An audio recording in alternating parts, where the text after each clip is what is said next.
Kerala Blasters 8 Mumbai City 0.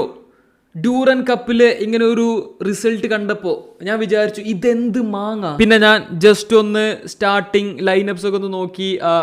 മുംബൈയുടെ reserve squad ആയിരുന്നു. But who gives A shit man. 8-0 I'll take it man. Reserve ആണെങ്കിലും main team ആണെങ്കിലും ആരാണെങ്കിലും നമുക്ക് ആ ഒരു സ്കോർ ലൈൻ മാത്രം മതി. ഇനി മുംബൈക്കെതിരെ തോൽക്കുമ്പോഴൊക്കെ 8-0 എന്ന് പറഞ്ഞ് നമ്മളിങ്ങനെ കാണിച്ചു കൊടുക്കണവർക്ക്, ബയൺ ഫാൻസ് ബാർസക്ക് കാണിച്ചു കൊടുക്കണ പോലെ. ഡ്യൂറൻ കപ്പിലെ കേരള ബ്ലാസ്റ്റേഴ്സിന്റെ ഫസ്റ്റ് മാച്ച് ടോട്ടൽ 8 ഗോളുകൾ, 2 ഹാട്രിക്സ്. ആൻഡ് KBFC ഫാൻസ് ഇതുവരെ കാണാത്ത ആ ഒരു മൊമെന്റും അവർ കണ്ടു. Ishan Pandita finally scored. Noah and Pepra hattrick അടിച്ചു. പണ്ഡിതക്ക് ബ്രേസ്. ഫാൻസ് കാണാൻ ആഗ്രഹിച്ച പെർഫോമൻസ് ആൻഡ് റിസൾട്ട്.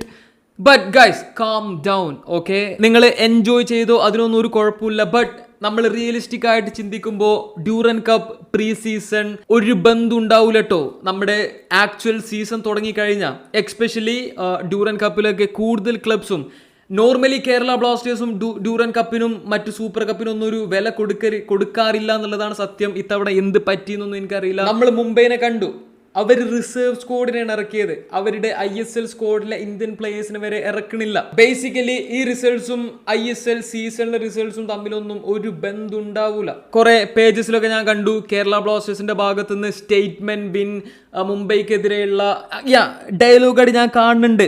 എനിക്കത് കാണാൻ വയ്യ. അതുകൊണ്ട് നമ്മുടെ ഓഡിയൻസിനോട് ഞാൻ പറയാണ്, just calm down. Okay, just wait. ബാക്കി നമ്മൾ സീസൺ തുടങ്ങിയിട്ട് പറയാം എന്തൊക്കെ നടക്കും എന്നുള്ളത്. മാച്ചിലെ ഏറ്റവും ബെസ്റ്റ് മൊമെന്റ് ഓഫ് കോഴ്സ് നോയയുടെ ആ ഒരു സെലിബ്രേഷൻ ആയിരുന്നു. ടീമിന്റെ മൊത്തത്തിലുള്ള ഒരു സെലിബ്രേഷൻ ആയിരുന്നു. വയനാടിന് സോളിഡാരിറ്റി അർപ്പിച്ചുകൊണ്ടുള്ളത്. ആൻഡ് അത് ഗൈസ് നിങ്ങൾക്ക് മനസ്സിലാവുന്നുണ്ടോ എന്ന് അറിയില്ല കേട്ടോ. ഒരു നാച്ചുറൽ ഡിസാസ്റ്ററിനെ ഇത്രക്കും മോശമായിട്ടുള്ള ഒരു സിറ്റുവേഷനെ വരെ പൊളിറ്റിക്സ് ആയിട്ടും ജാതി, മതം, രാഷ്ട്രീയം, മണ്ണാങ്കട്ട, പാർട്ടി ഇങ്ങനെയൊക്കെ ആക്കുന്ന കുറേ ആളുകളുള്ള ഒരു കൺട്രിയാണ് നമ്മളിത്. വേണമെന്നുണ്ടെങ്കിൽ കേരളത്തിലും അങ്ങനത്തെ ആൾക്കാരുണ്ട്, നമുക്കറിയാം. എന്തൊക്കെയാണെങ്കിലും ഈ ഒരു സിറ്റുവേഷനിൽ വളരെ ആപ്റ്റ് ആയിട്ടുള്ള ഒരു സെലിബ്രേഷൻ അല്ലെങ്കിൽ ഒരു മൂവ്മെന്റ്. ആൻഡ് ചില ആളുകൾ അതൊക്കെ കാണണം. ഓക്കെ, കണ്ടിട്ടെങ്കിലും ഒരു മനസ്സിലാക്കട്ടെ. Next up, the best league in the world, Saudi Pro league.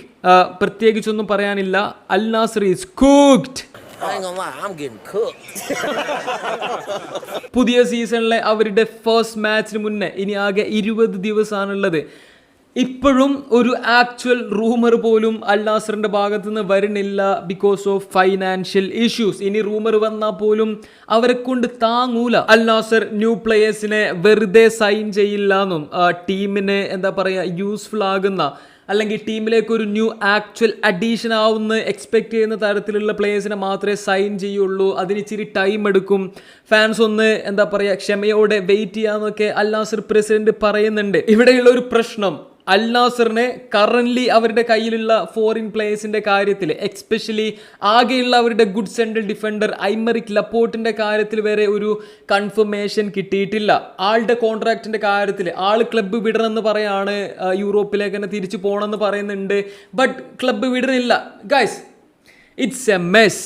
Like season തുടങ്ങാനായി. ഇനി എന്നാ ബാക്കിയുള്ള ടീംസൊക്കെ, അൽ ഹിലാൽ ആയാല് ഓൾറെഡി അവരുടെ വെൽ സെറ്റിൽഡ് ആയിട്ടുള്ള ടീമാണ്. ഫോറിൻ പ്ലേയേഴ്സ് ആയാലും സൗദി പ്ലേയേഴ്സ് ആയാലും.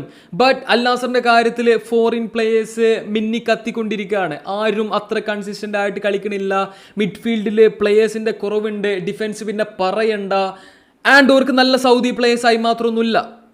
It's no looking good. നിലവിലെ സിറ്റുവേഷൻ അനുസരിച്ചിട്ട് കയ്യിൽ നിന്ന് പോയിട്ടുണ്ട് ഓൾറെഡി. ഈ ഒരു സീസണിലെ ലീഗ് ട്രോഫി ഒന്നും അൽ നാസർ പ്രതീക്ഷിക്കേണ്ട. കാരണം ഒരു ലീഗ് ട്രോഫി അടിക്കണമെങ്കിൽ സ്ക്വാഡ് ഡെപ്ത് വേണം. ഇവർക്കതില്ല. അൽ ഹിലാലിനുണ്ട്, അൽ ഇത്തിയാദ് മെച്ചപ്പെടുത്തി വരുന്നുണ്ട്, അൽ അഹ്ലിയും സ്ക്വാഡ് മെച്ചപ്പെടുത്തി വരുന്നുണ്ട്. Let's wait and see man.